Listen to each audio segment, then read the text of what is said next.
Greetings, fellow action figure connoisseurs, and welcome to another episode of Digital Caveman Presents Star Wars Wednesday.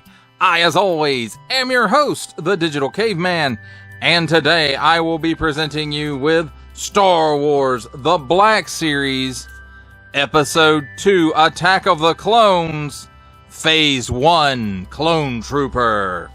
Let's get into it!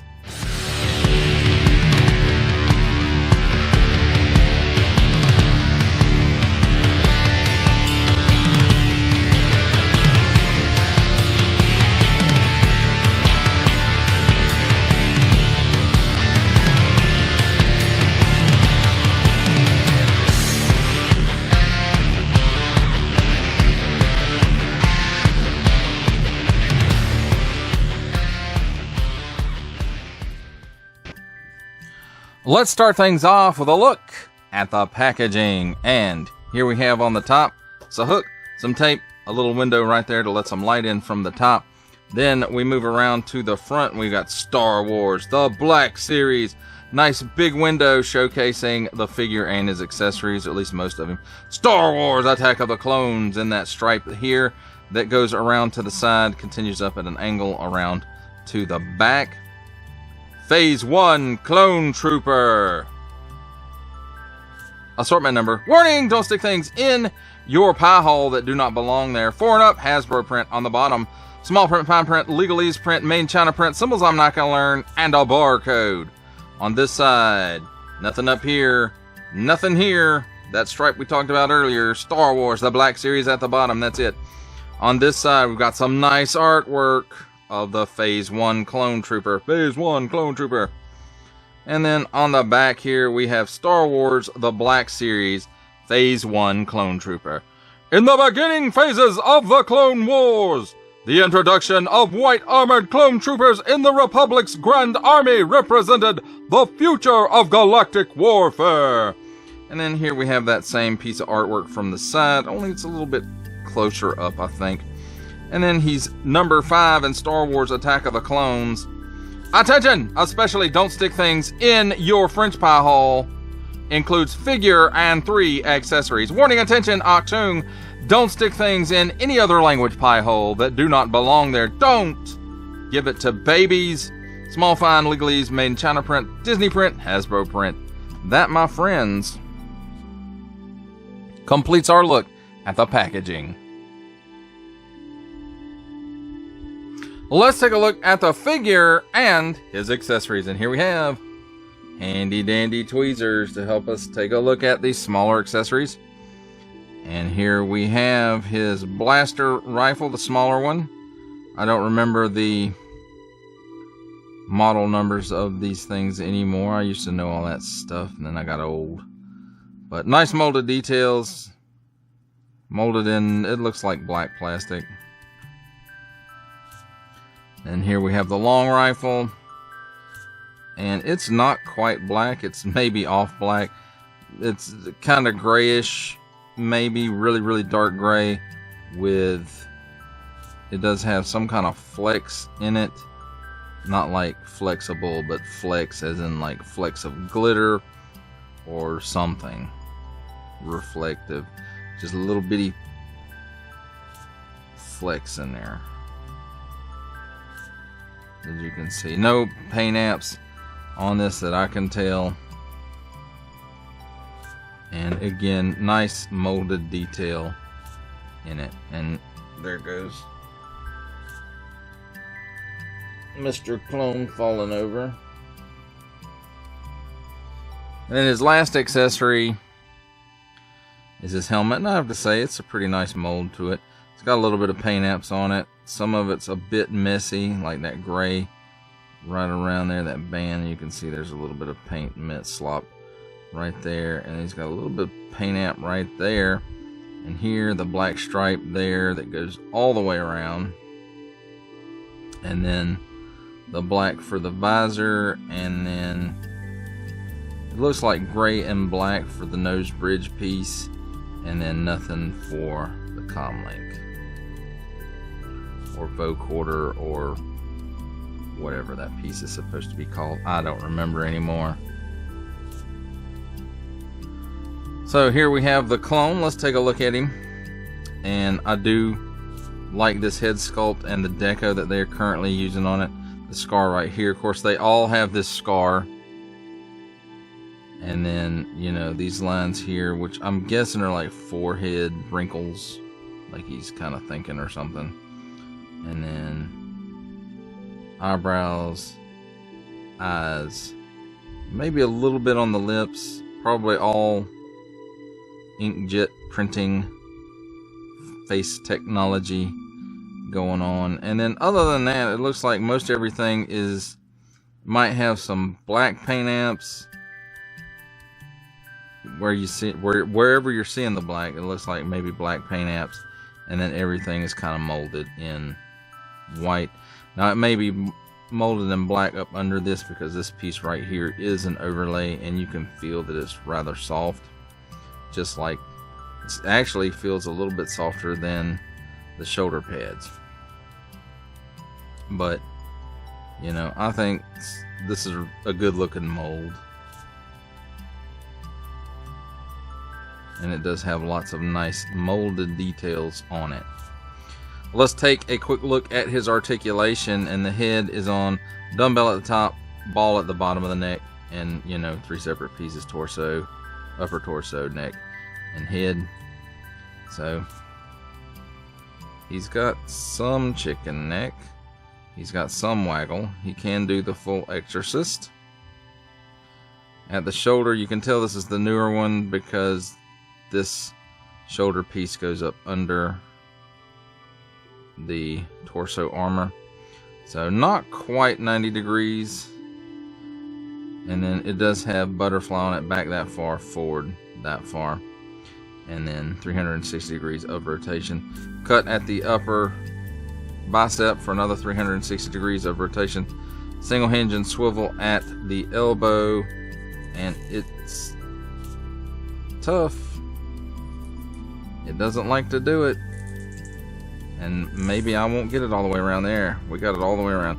So 360 degrees of rotation at the elbow, and it gives you slightly better than 90 degrees maybe. It would get a little better, but the strap for the elbow pad is in the way. 360 degrees of rotation at the wrist on in and out hinge, and then the other side is up and down hinge. There is a cut where the upper torso and abdomen meet. It gives you hula. He can lean left and right. He can lean back that far. He can lean forward that far, and 360 degrees of rotation there as well. At the hips, he can give you that much of the splits. He can, if you rotate the leg a little bit, he can kick forward that far, slightly better than 90, but you can see it's on an outswing a little bit there. So, and then about, let's kill that outswing, about maybe a step and a half back. Single hinge and swivel. Oh, wait a minute, I missed. There is a cut at the thigh where the leg goes into the armor, and it'll give you that much. It doesn't go full 360, although it can, and you can force it to do so, but I don't recommend it. So single hinge and swivel at the knee, swivels around 360 degrees and gives you a little bit better than 90 degrees worth of bend. It might get a little better without the strap, just like the elbow. And then at the ankle, tilts down that far, tilts up that far, and forward facing pin for rocker. Now, as far as weapon storage and that kind of stuff goes, he wears the helmet. You pick a gun and put it in his hand, and that's pretty much it, my friends. No storage for the other weapon. You have to give him one or the other, and just for right now I'm going to give him this one because this is Attack of the Clones. Clone Trooper. So there you have it, my friends, a look at the figure and his accessories. It's time for my favorite part of a review, comparisons. And here we have Star Wars The Black Series, Phase 1 Clone Trooper, the newest version. Star Wars The Black Series Clone Trooper Sergeant, which was one of the first releases. Star Wars The Black Series Clone Wars, the 2D animated ARC Trooper or Captain Fordo. And then Star Wars The Black Series, the most previous release of Phase 1 Clone Armor.